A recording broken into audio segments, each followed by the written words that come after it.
Our marriage ended the day you chose deception. The thing about your life falling apart is that it never happens during a convenient moment. It doesn't wait for a quiet Tuesday evening when you're mentally prepared for catastrophe. No, it happens during your 1-year-old daughter's birthday party, right between the cake cutting and the gift opening, when your living room is packed with relatives who already think you're a disappointment. I'm Tom Grady, 41 years old, IT project manager for a mid-sized insurance company. And until 3 hours ago, I thought I was a reasonably happy husband and father. Keyword, thought. Tommy, could you grab more wine from the kitchen? My wife Elise called out, her voice carrying that fake sweetness she reserved for public performances. She was holding court near the fireplace, our daughter Zoe balanced on her hip, surrounded by her usual crew of admirers. The living room of our Briarwood Lane colonial was decorated with enough pink balloons to float a small aircraft. Elise had gone overboard, as usual. Nothing said happy family like spending $300 on decorations for a party the birthday girl wouldn't even remember. I navigated through the crowd, dodging my mother Evelyn, who was already 3 glasses deep into the boxed Merlot. She shot me one of her disapproving looks as I passed. At 68, Mom had perfected the art of silent judgment. She'd never thought Elise was right for me, but somehow that had evolved into thinking I wasn't right for Elise. Tom's always been the weak link in this family, I heard her telling Mrs. Culpepper from next door. Elise deserves better than a man who can't even fix his own garbage disposal. I bit back my response. The garbage disposal worked fine. I'd fixed it myself last month, thank you very much. In the kitchen, I found Kelly Martinez, Elise's best friend since college, refilling her wine glass. Kelly was one of those people who treated other people's drama like premium entertainment. She thrived on gossip the way plants thrived on sunlight. "Oh, Tom," she said, her voice already slurred. "Great party. Elise really outdid herself." "Yeah, she's got a talent for going big," I replied, grabbing 2 bottles of wine from the counter. "She's amazing," Kelly gushed. "I don't know how she does it all. The job, the baby, keeping this place perfect. And she still looks incredible. If I didn't know better, I'd think she had some kind of secret." Something in her tone made me pause. Kelly had a way of dropping hints like breadcrumbs, leading you toward information she was dying to share. "What kind of secret?" I asked, despite knowing I probably didn't want the answer. Kelly glanced around dramatically, then leaned closer. "Well, you didn't hear this from me, but she told me something interesting about Zoe." My stomach tightened. "What about Zoe?" "Oh, nothing bad." Kelly waved her hand. "Just something about how she was conceived. You know, Elise was married before, right? To Dave?" Of course I knew about Dave. Elise's first husband had died in a motorcycle accident 4 years ago. It was tragic, and I'd never felt threatened by a ghost. Dead guys don't exactly pose competition. "What about Dave?" I asked. Kelly's eyes lit up with the joy of someone about to drop a bombshell. "Well, before he died, they had some fertility treatments done. You know, stored some genetic material for the future. And when Elise wanted to get pregnant with Zoe..." The wine bottles suddenly felt heavy in my hands. "Kelly, what are you saying?" "I'm saying Zoe isn't biologically yours, silly. Elise used Dave's stored seed. She said it was easier than dealing with all the testing and procedures with a new partner. Plus, she wanted to have a piece of Dave with her forever." The kitchen tilted slightly. I set the wine bottles down before I dropped them. "She told you this?" "Last month, when she'd had a few too many Cosmos at girls' night. She made me promise not to tell anyone, but I figured you already knew. I mean, you're her husband." Kelly kept talking, but her voice sounded like it was coming from underwater. Something about how romantic it was, how devoted Elise was to Dave's memory, how lucky I was to have such a sentimental wife. Lucky. Right. I managed to mumble something about needing to check on the guests and stumbled back toward the living room. The party noise hit me like a wall of sound. Kids screaming, adults laughing, my mother's voice cutting through it all with some story about how her neighbor's son had just bought a house twice the size of ours. Elise was still by the fireplace, now talking to Brandon Holt, her business consultant. Brandon was everything I wasn't. Tall, tan, and confident enough to wear a polo shirt without looking like he was trying too hard. He'd been showing up at our house more frequently lately, always with some excuse about helping Elise with her PR company's marketing strategy. I watched them together, noting things I'd been too trusting to see before. The way Brandon's hand lingered on her shoulder. The way Elise laughed at his jokes, really laughed, not the polite chuckle she gave my attempts at humor. The way they stood just a little too close for a purely professional relationship. "Tommy, My mother appeared at my elbow like a bad omen. "You look pale. Are you feeling all right?" "I'm fine, Mom." "You don't look fine. You look like you're about to be sick. Maybe you should sit down." "I said I'm fine." She studied my face with the intensity of a detective examining evidence. "You know, when your father looked like that, it usually meant he was about to do something stupid. Please tell me you're not about to do something stupid." Before I could answer, Zoe started crying. Elise immediately went into supermom mode, bouncing our daughter and making soothing noises. Watching her, I felt a complicated mix of emotions. Love for the little girl who'd been calling me Dada for 3 months. Rage at the woman who'd let me believe I was her father. And underneath it all, a growing certainty that my entire marriage was built on lies. "She's getting cranky," Elise announced to the room.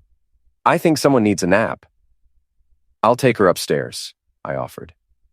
Elise hesitated for just a moment, long enough for me to wonder if she was afraid to let me alone with a child who wasn't biologically mine. Then she handed Zoe over. "Thanks, honey. You're such a good dad."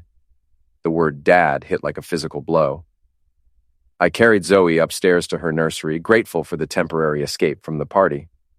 The nursery was painted soft yellow with white trim, gender-neutral and perfect. I'd spent 3 weekends assembling the crib, cursing at the incomprehensible instructions and celebrating when I finally got it right. As I laid Zoe down in the crib I'd built for another man's child, she looked up at me with dark eyes that suddenly didn't look anything like mine. She had Elise's nose, but the eyes...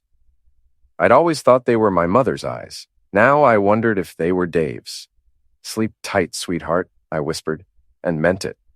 Whatever else was happening, this little girl was innocent. She didn't ask to be born into a web of lies. Downstairs, the party was winding down. I helped clean up, playing the role of dutiful husband while my mind raced. Every smile felt fake. Every "thanks for coming" stuck in my throat like sawdust. By 8 o'clock, the last guest had left. Elise kicked off her heels and collapsed onto the couch with a satisfied sigh. "That went perfectly," she said. "Everyone had such a good time. Did you see how much Zoe loved all the attention?" "Yeah, it was great," I managed. Brandon said he'd never seen such a well-organized party. He was really impressed. I bet he was. Something in my tone made her look at me more closely. "Are you okay? You've seemed off all afternoon." This was my chance. I could confront her right now, demand the truth, and maybe salvage something from the wreckage of my marriage. Or I could play it smart, gather more information, and figure out exactly how deep this deception went. I chose smart. "Just tired," I said. "It's been a long day. Why don't you go to bed early? I'll finish cleaning up." I kissed her forehead, tasting betrayal on my lips. "Good night, Elise." "Good night, honey. Love you." "Love you too." The lie came easier than it should have. I didn't sleep that night. Instead, I lay in bed listening to Elise breathe beside me, wondering how many other lies I'd swallowed over the past 2 years. Every memory felt contaminated now. Our first date, when she'd talked about wanting children someday. Our wedding, when she'd promised to be honest and faithful. The day she'd told me she was pregnant, tears of joy streaming down her face. Had any of it been real? At 5 a.m., I gave up on sleep and went to my home office. If Elise had been lying about Zoe's paternity, what else had she been lying about? I opened my laptop and started digging through our shared files, bank statements, anything that might give me answers. What I found was worse than I'd imagined. Elise had been transferring money from our joint savings account to a separate account I'd never seen before. Small amounts at first, $200 here, $300 there. But over the past 6 months, she'd moved nearly $15,000. Our house down payment fund, gone. I cross-referenced the dates with my business travel schedule. Every transfer had happened while I was out of town. Seattle in March, Denver in May, Chicago in July. Each time I'd come home to find Elise relaxed and happy, claiming she'd had quiet weekends at home. My phone buzzed with a text from Nate Sullivan, my only real friend and drinking buddy since college. "Coffee? You look like you need it." I glanced in the mirror and saw what he meant. My hair was sticking up at odd angles, my eyes were red-rimmed, and I had the general appearance of a man who'd spent the night wrestling with demons. 20 minutes later, I was sitting across from Nate at Murphy's Diner, our usual spot for crisis management sessions. Nate was a construction foreman with the build to match, broad shoulders, calloused hands, and a face that had seen its share of bar fights. He was also the most loyal friend I'd ever had. "You look like heck," he said without preamble. Feel worse? What happened? Did Elise's mother visit again? Worse? I told him everything. Kelly's revelation, the money transfers, the growing certainty that my entire marriage was a fraud. Nate listened without interrupting, his expression growing darker with each detail. Jesus, Tom, that's really screwed up. You think I'm overreacting? Heck no. If my wife pulled that kind of crap, I'd be talking to a lawyer, not sitting in a diner feeling sorry for myself. Maybe you should what? Talk to a lawyer. Nate leaned back in his booth, studying my face. You serious about this? I don't know. I mean, what if Kelly was wrong? What if she misunderstood something Elise said? There's one way to find out. Paternity test? Paternity test? The idea terrified me. As long as I didn't know for certain, I could still hope Kelly had been mistaken. But if I took that test and it confirmed my worst fears, there would be no going back. What about Zoe? I asked. I love that little girl, Nate. She's been calling me daddy. How do I just walk away from that? Who says you have to walk away? But you need to know the truth before you can figure out what to do about it. He was right, of course. I couldn't make any decisions based on secondhand gossip and suspicion. I needed facts. That afternoon, while Elise was at work and Zoe was with the babysitter, I drove to a private lab across town. The technician was professional and discreet, explaining that results would be available in 3 to 5 business days. We'll need a sample from the child as well, she said. A simple cheek swab will do. I thought about Zoe's trusting face, the way she reached for me when she wanted comfort. Taking that sample felt like the ultimate betrayal, but I had to know. That evening, while giving Zoe her bath, I collected the sample. She giggled and tried to grab the swab, turning it into a game. If she only knew what Daddy was really doing. You're so good with her, Elise said from the doorway. She adores you. She's easy to love. Have you thought about having another one? I know we talked about waiting, but seeing you two together. The casual way she said it made my blood boil. Another child? Another opportunity for deception? Let's see how we handle one first, I said carefully. Of course, no rush. But there was something in her voice, a wistfulness that made me wonder if she was already planning baby number 2. And if so, whose genetic material would she use this time? The next 3 days crawled by like a prison sentence. I went through the motions of normal life work, dinner, bedtime routines, while inside I felt like I was slowly dissolving. Every interaction with Elise felt fake. Every moment with Zoe was tinged with the possibility of impending loss. On Thursday morning, the lab called. Mr. Grady, we have your results. Would you like to come in, or would you prefer we email them to you? Email, I said quickly. I couldn't handle a face-to-face conversation about this. The email arrived 10 minutes later. I stared at the subject line, paternity test results, for a full minute before opening it. The technical language was dense, full of genetic markers and statistical probabilities, but the conclusion was crystal clear. Based on the analysis of the genetic markers, the alleged father is excluded as the biological father of the tested child. The probability of paternity is 0%, 0%. I read it 3 times, hoping the words would somehow rearrange themselves into a different message. They didn't. Zoe wasn't my daughter. Kelly had been telling the truth. Elise had used her dead husband's seed to conceive a child, then let me believe I was the father for over a year. I sat in my office cubicle, surrounded by the mundane sounds of corporate life. Keyboards clicking, phones ringing, the coffee machine gurgling, and felt my world collapse around me. My phone rang. Elise's name appeared on the screen. Hi, honey, she said cheerfully. How's your day going? Fine, I lied. Great. Listen, I was thinking we could try that new Italian place tonight, my treat. We could get a babysitter and have a real date night. A date night. She wanted to go on a romantic date while I sat here holding proof of her massive deception. That sounds nice, I heard myself say. Perfect. I'll make reservations for 7. Love you. Love you too? Another lie. They were getting easier. I spent the rest of the day in a fog, mechanically responding to emails and attending meetings while my mind raced through possible scenarios. Confrontation seemed inevitable, but the timing mattered. I needed to be smart about this. That evening, I sat across from my wife at Vincenzo's, watching her smile and laugh and play the role of loving spouse, and felt like I was having dinner with a stranger. She looked beautiful in her blue dress, the one I'd bought her for our anniversary. Her eyes sparkled in the candlelight as she told me about her day, her latest client, her plans for expanding her business. "Brandon thinks I should consider opening a second office," she said, twirling pasta around her fork. "He knows some investors who might be interested." "Brandon thinks a lot of things." She paused, fork halfway to her mouth. "What's that supposed to mean?" "Nothing, just an observation." "Tom, you've been acting strange all week. What's going on?" This was it, the moment of truth. I could lay everything on the table right now, demand explanations, and maybe get some honest answers for the first time in our marriage. Instead, I smiled and reached across the table to take her hand. "Nothing's going on. I've just been stressed about the Morrison project at work. But let's not talk about that. Tell me more about these investors." She squeezed my hand, her face softening with relief and affection. "You work too hard, you know that? But that's one of the things I love about you. You're so dedicated, so responsible." Responsible? The word tasted bitter in my mouth. I'd been responsible for a child who wasn't mine, responsible for a mortgage on a house my wife was secretly draining funds from, responsible for maintaining a marriage built on lies. "I try," I said. We finished dinner making small talk about work, the weather, plans for the weekend.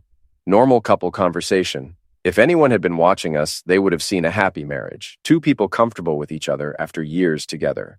They wouldn't have seen the man sitting across from his wife, planning his exit strategy. The next morning, I called in sick to work and drove to the office of Harold Karp, a family law attorney Nate had recommended.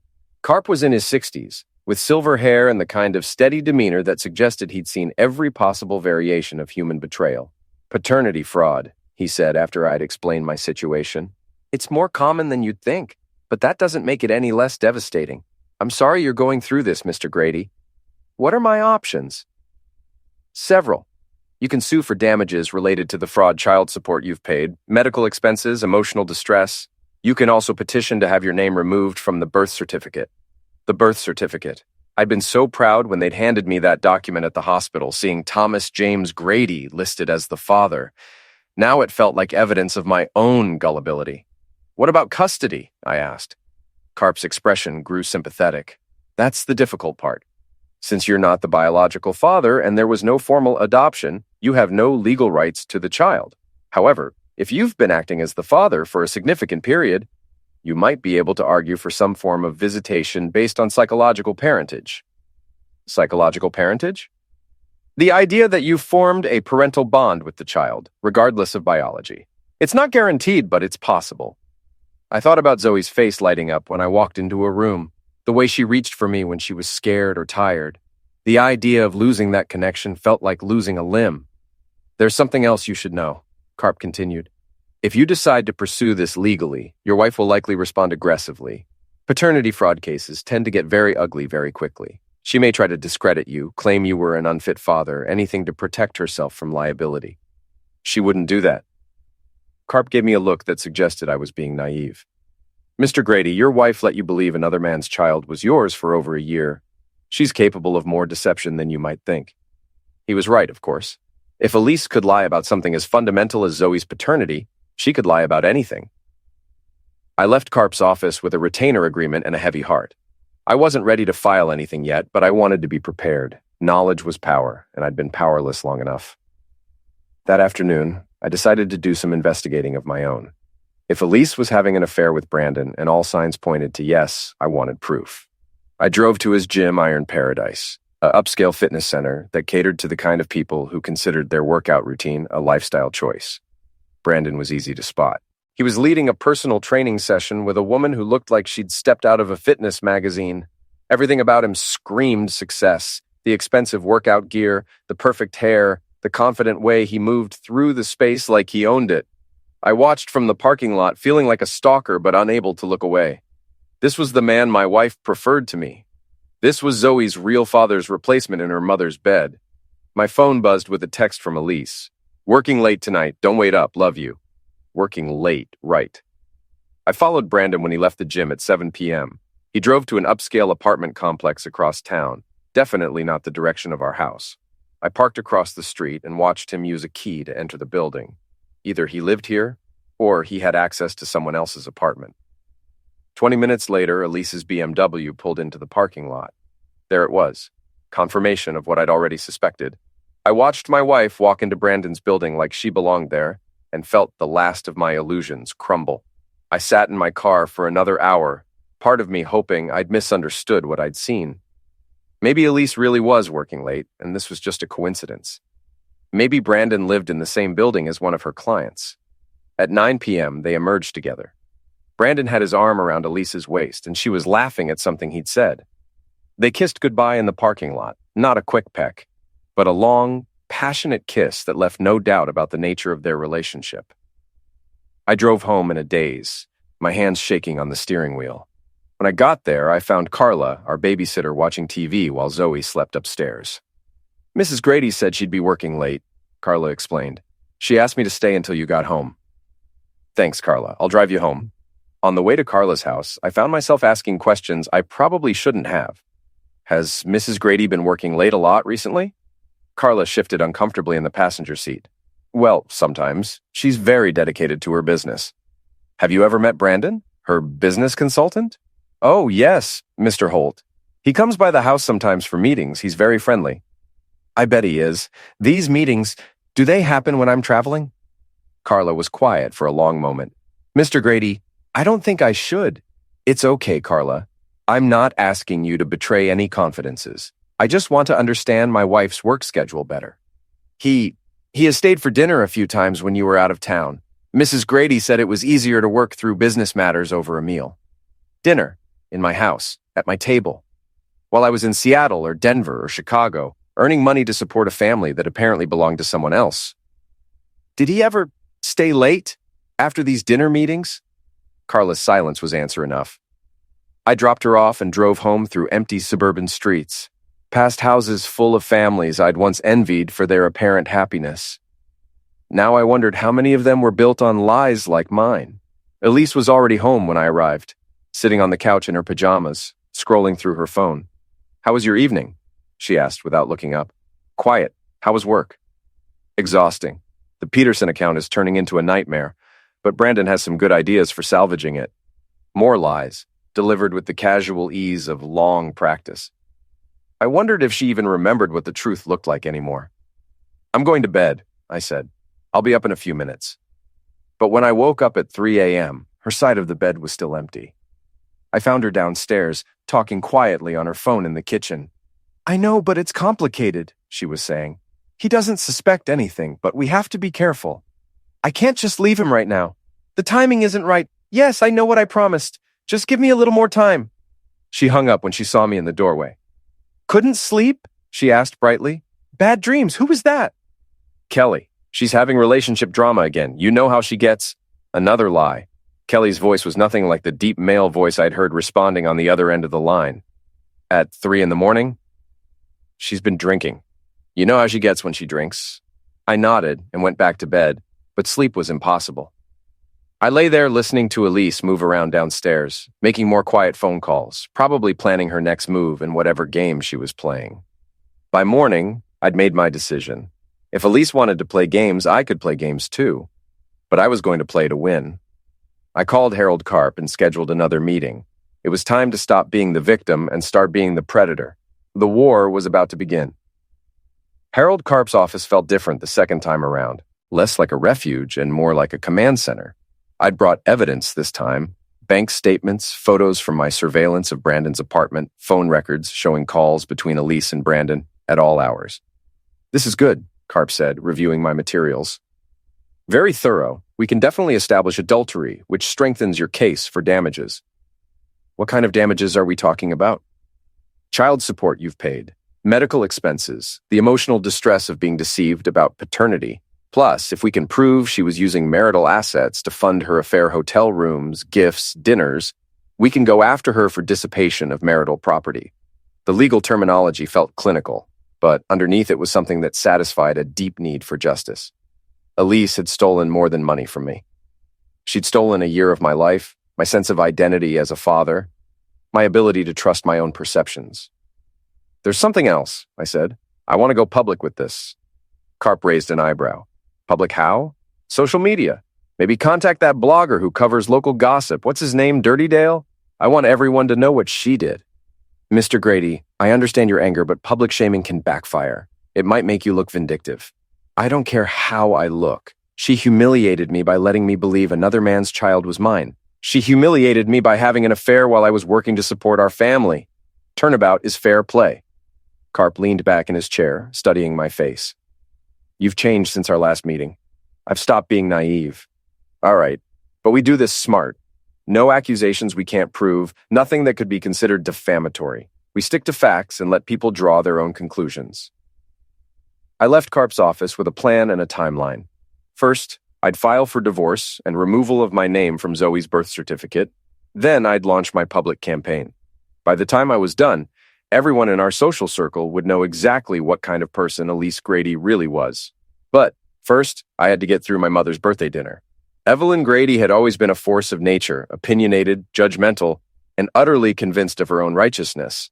At 69, she'd only gotten worse. The family dinner was a monthly tradition I'd been dreading since discovering the truth about my marriage. You look thin, Mom announced the moment I walked into her dining room. Isn't Elise feeding you? I'm fine, Mom. You don't look fine. You look like you've lost weight. And what's wrong with your hair? It's sticking up in the back. Elise arrived 20 minutes later with Zoe and a store-bought cake she'd probably picked up on the way over. She looked radiant in a yellow dress that brought out her eyes, and I felt the familiar stab of attraction followed immediately by revulsion. Sorry we're late, she said, kissing my mother's cheek. Traffic was terrible. More likely she'd been with Brandon. I'd noticed she'd started being late to everything lately. Dinner was the usual ordeal of my mother's criticisms disguised as concern and Elise's performance as the perfect daughter-in-law. They'd always gotten along better than Elise and I did, bonded by their shared belief that I was somehow failing to live up to my potential. Brandon thinks Tom should consider changing careers, Elise said over dessert. He knows people in sales who make twice what Tom makes in IT. Brandon thinks a lot of things, I replied. Don't be defensive, Tommy, Mom said. Brandon sounds like a smart man. Maybe you should listen to him. I looked at my mother, this woman who'd raised me, changed my diapers, driven me to Little League practice, and felt something cold settle in my chest. She was taking the side of a man she'd never met over her own son. You know what, Mom? You're right. Brandon is a smart man. He's smart enough to sleep with another man's wife while that man pays for his child's diapers. The silence that followed was deafening. Elise went pale, her fork frozen halfway to her mouth. Mom's eyes widened in shock. What did you just say? Elise whispered. You heard me. I know about Brandon. I know about the apartment across town. I know about the dinner meetings while I was traveling. I know about everything. Elise set down her fork with shaking hands. Tom, I think there's been a misunderstanding. No misunderstanding. I saw you kiss him in the parking lot. I heard you on the phone at 3 a.m. telling him to be patient, that the timing wasn't right to leave me yet. Tommy, what's gotten into you? Mom demanded. This is no way to talk to your wife. She's not my wife, I said calmly. Not in any way that matters. And Zoe isn't my daughter. I pulled out the paternity test results and slid them across the table. Elise stared at the papers like they were a poisonous snake. I know you used Dave's seed, I continued. I know you let me believe I was Zoe's father for over a year. I know you've been stealing money from our joint account to fund your affair. I know everything, Elise. She started crying then, big dramatic tears that might have moved me a month ago. Now they just seemed like another performance. Tom, please, let me explain. Explain what? How you decided to build our entire marriage on a lie? How you let me fall in love with a child who isn't mine? How you've been screwing your personal trainer while I was working 60-hour weeks to support our family? That's enough. Mom slammed her hand on the table, making the dishes jump. I don't know what kind of midlife crisis you're having, but this is not the way to handle it. I stared at her in disbelief. Mom, did you hear what I just said? Your daughter-in-law has been lying to me about everything. Marriage is complicated, Tommy. People make mistakes. That doesn't mean you throw away your family. She threw away our family the moment she decided to use another man's seed without telling me. You're being dramatic. So what if Zoe isn't biologically yours? You've raised her, you love her. That makes you her father. No, Mom, that makes me a dupe. I stood up and walked toward the door, but Mom's voice stopped me. If you walk out that door, don't come back. I won't have you abandoning your responsibilities like this. I turned around slowly. My responsibilities? To who? To a woman who's been cheating on me? To a child who isn't mine? What about their responsibilities to me? Elise made a mistake. Elise made a choice, multiple choices. Every day for over a year, she chose to lie to me. She was trying to protect you. From what? The truth? Mom's face was flushed with anger and righteousness. From your own weakness. You never could handle difficult situations. You always run away when things get hard. The words hit like a physical blow. This was my mother, the woman who was supposed to love me unconditionally, and she was choosing my lying, cheating wife over me. You know what, Mom? You're right, I am running away from all of this. I walked out of her house and didn't look back. Behind me, I could hear Elise crying and Mom's voice raised in comfort. They'd probably spend the next hour talking about what a disappointment I was, how I'd overreacted, how they'd always known I wasn't strong enough for the real world. Let them talk. I had bigger plans. The next morning, I filed for divorce.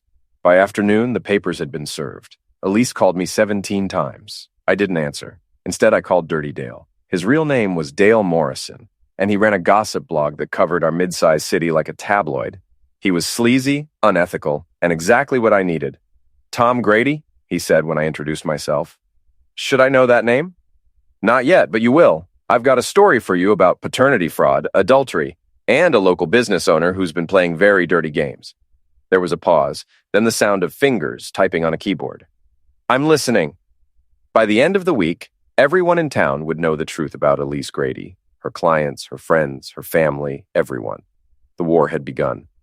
Dirty Dale's blog post went live on a Tuesday morning at exactly 9 a.m. I'd given him everything, the paternity test results, photos of Elise entering Brandon's apartment, bank records showing the money transfers, even audio recordings of her late-night phone calls that I'd made on my phone. The headline read, Local PR Executive's Dirty Secret, Paternity Fraud and Adultery Scandal Rocks Briarwood Lane. Within 2 hours, it had been shared over 300 times. By lunch, it was trending on the local Facebook groups. Elise's phone probably hadn't stopped ringing since the story broke. I was at my desk at work, pretending to review code while actually refreshing the blog comments every few minutes, when my phone rang. Unknown number. Tom Grady? Yes. This is Natalie Holt, Brandon's ex-wife. I think we should talk. We met at a coffee shop downtown, far from our usual suburban haunts. Natalie was nothing like what I'd expected. Where Brandon was all flash and confidence, she was understated elegance. Dark hair pulled back in a simple ponytail, minimal makeup, clothes that were expensive but not showy. I saw the blog post, she said without preamble. I'm sorry for what you're going through. Thanks. Though I have to ask why Brandon's ex-wife wants to talk to me. She smiled grimly. Because Brandon destroyed my life too, and I've been waiting for someone to return the favor. Over the next hour, Natalie told me things about Brandon that made my blood run cold. The affairs during their marriage, not just one or two, but dozens. The financial manipulation, using her credit to fund his business ventures, and then leaving her with the debt when they divorced. The emotional misuse disguised as motivation. He has a pattern, she explained. He targets women who are vulnerable. Married women looking for excitement, divorced women looking for security, widows looking for comfort. He makes them feel special, like they're the only one who really understands him.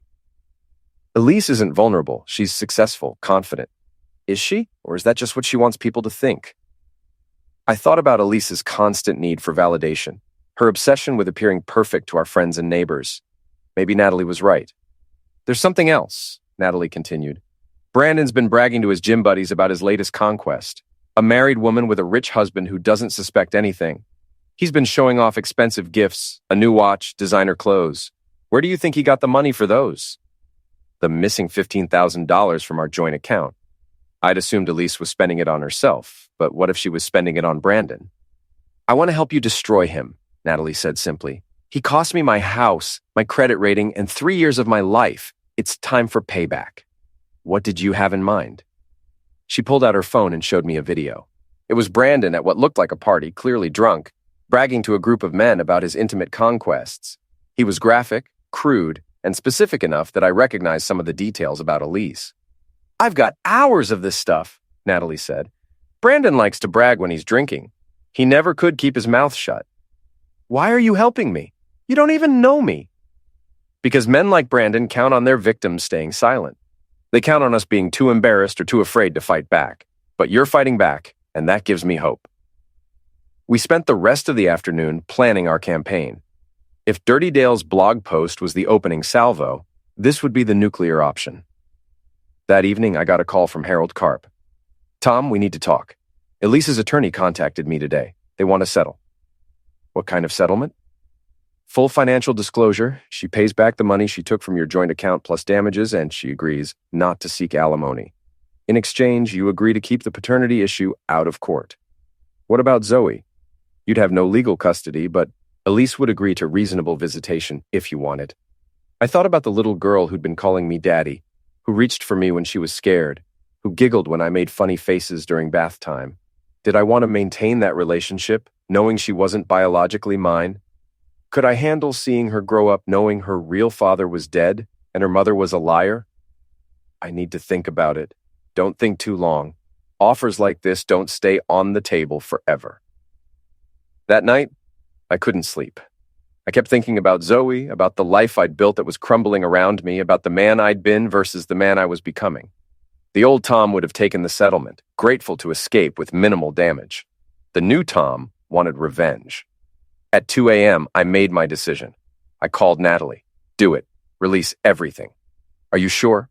Once this goes public, there's no taking it back. I'm sure. The next morning, social media exploded. Natalie had posted the videos of Brandon's drunken bragging sessions along with financial records showing how he'd scammed multiple women and testimonials from other ex-girlfriends who'd finally found the courage to speak out. But that wasn't the end of it. I'd also arranged for a more direct form of justice. I'd spent the previous evening at Iron Paradise, Brandon's gym, talking to the owner, Big Mike Kowalski. Mike was old school, a former Marine, who'd built his business on reputation and integrity. When I showed him the videos of Brandon bragging about seducing married clients and using the gym as his personal hunting ground, Mike's face went through several interesting color changes. "This son of a witch has been using my gym to run his scams?" Mike growled. "Looks that way. And he's been telling people this is how we do business here? That's what it sounds like."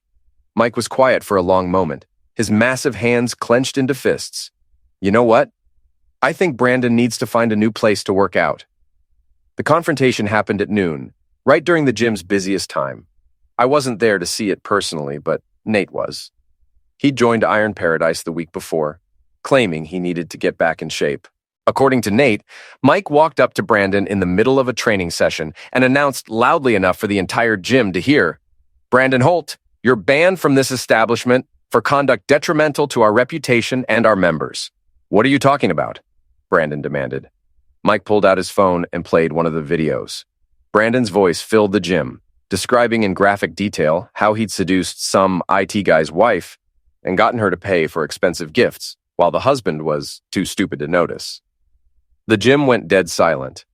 Brandon's current client, a middle-aged woman who'd probably been getting more than fitness advice, grabbed her water bottle and walked out. Several other members followed. "You've got 5 minutes to get your stuff and get out," Mike said, "and don't come back." Brandon tried to argue, but Mike was 6'4" and 250, and he'd brought backup in the form of 2 other trainers who looked like they bench-pressed small cars for fun. Brandon left, but I wasn't done yet. That afternoon, I drove to Elise's office. Her PR company occupied a small suite in a professional building downtown, all glass and chrome and motivational posters about success and teamwork. The receptionist recognized me. "Oh, hi, Mr. Grady. Mrs. Grady is in a meeting, but I can—" "That's okay. I'll wait." I sat in the lobby for 20 minutes, watching Elise's employees whisper and steal glances at me. Word had obviously gotten around. When Elise finally emerged from her office, she looked haggard. The confident, polished woman I'd married had been replaced by someone who looked like she'd been crying for days. "Tom, what are you doing here?" "We need to talk." "I don't think that's a good idea. My lawyer said—" "Your lawyer said a lot of things, but here's what's going to happen. You're going to come with me. We're going to sit in your conference room, and you're going to tell me the truth. All of it. For once in your life." She looked around the lobby, aware that her employees were watching, then nodded. "Fine, but just for a few minutes." The conference room was decorated with awards and photos of successful PR campaigns. Elise sat across from me at the polished table, her hands folded in her lap like a schoolgirl called to the principal's office. "Why?" I asked simply. Tom, no excuses, no justifications, no explanations about how complicated everything was. Just tell me why you did it. She was quiet for a long moment, staring at her hands. When she finally spoke, her voice was barely above a whisper. Because I was scared. Of what? Of being alone. Dave died so suddenly, and I was pregnant with his child, and I couldn't handle raising a baby by myself. When I met you, you were so kind, so stable. You would have been a good father. I was a good father. For over a year, I was Zoe's father in every way that mattered. I know, and I'm sorry. When did it start with Brandon? 6 months ago. He was helping with the business, and he was so confident, so sure of himself. He made me feel alive again. So you decided to have your cake and eat it too. Keep the stable husband at home while you played with your boy toy on the side. Her face flushed with anger. It wasn't like that. Then what was it like? It was, I don't know. I felt trapped. You're a good man, Tom, but you're safe. Predictable. Brandon made me feel like I was 25 again. And the money you stole from our account? I didn't steal it. I just borrowed it. I was going to pay it back. With what? Your salary that you were spending on hotels and gifts for Brandon? She started crying again, but this time it felt real instead of performative. I messed up. I know I messed up. But I never meant for it to go this far. What did you mean for it to do? I don't know. I wasn't thinking clearly. I just wanted to feel something other than ordinary.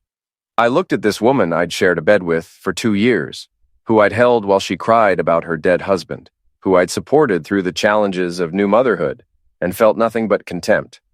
You know what the really sad part is, I said. I would have forgiven the affair.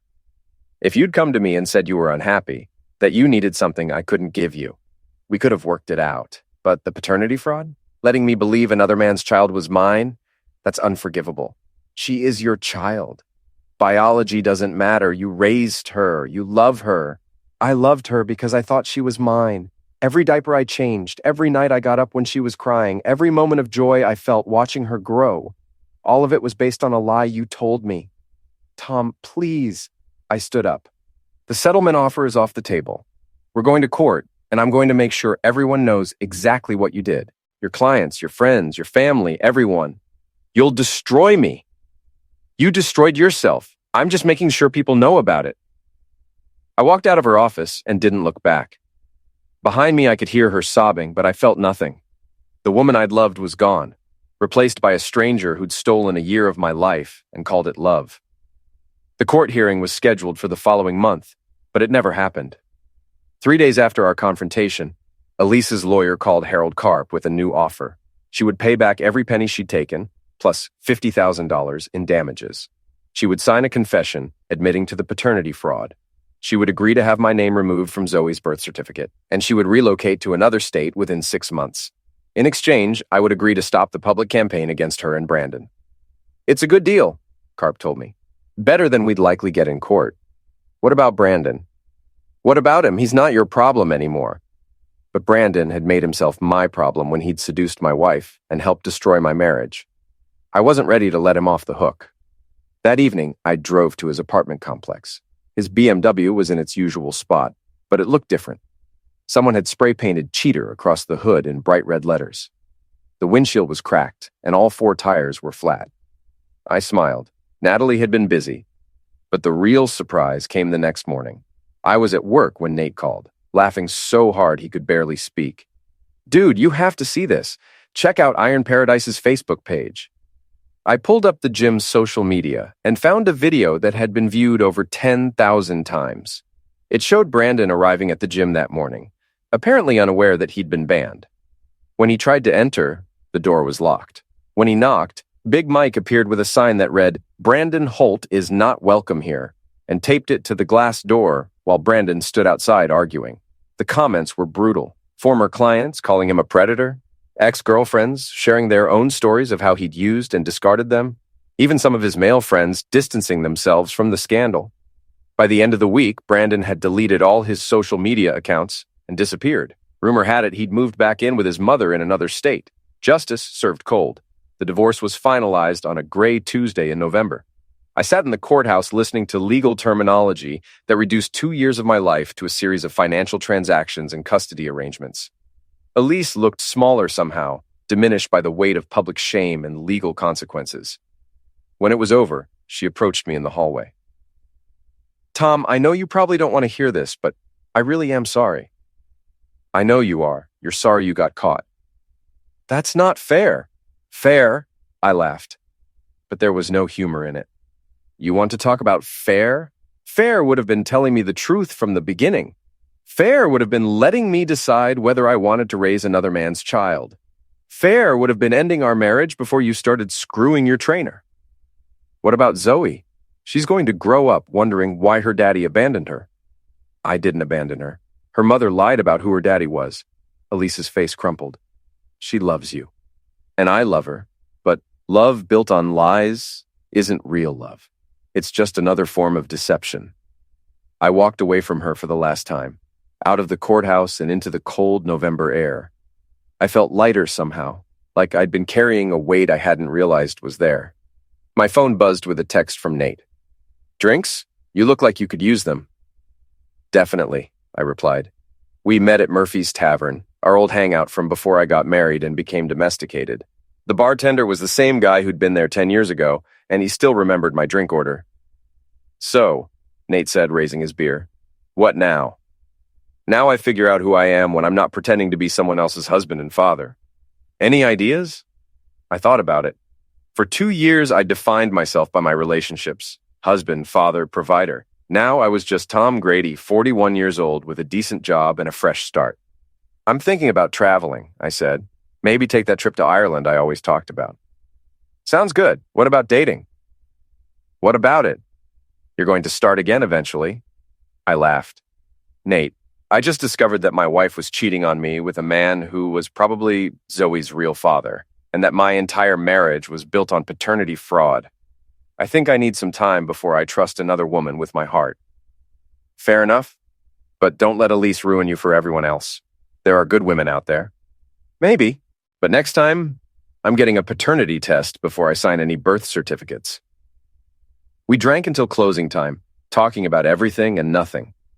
When I finally got home to my new apartment, a one-bedroom place across town, far from Briarwood Lane and all its memories, I felt something I hadn't felt in months. Peace. I poured myself one last drink and sat on my couch looking out the window at the city lights. Somewhere out there, Elise was probably putting Zoe to bed, maybe telling her a story about why Daddy wasn't coming home anymore. Somewhere else, Brandon was probably planning his next conquest, having learned nothing from his public humiliation. But that wasn't my problem anymore. I'd played their game and won, not because I was smarter or stronger, but because I'd finally stopped being naive. I'd stopped believing in the fairy tale of happy families and perfect marriages, and I'd started believing in something more valuable, the truth. My phone buzzed with a text from an unknown number. Mr. Grady, this is Sarah Chen from Channel 7 News. We'd like to interview you about your paternity fraud case for a segment we're doing on men's rights. Would you be interested? I stared at the message for a long moment, then typed back, yes, let's talk. If my story could help other men avoid the trap I'd fallen into, then maybe some good would come out of this mess after all. Maybe that was my new purpose. Not to be someone's husband or father, but to be a voice for men who'd been deceived and betrayed by the women they trusted. I finished my drink and went to bed, sleeping better than I had in months. Tomorrow would bring new challenges, new opportunities, new possibilities. But tonight, I was finally free. And freedom, I'd learned, was worth any price.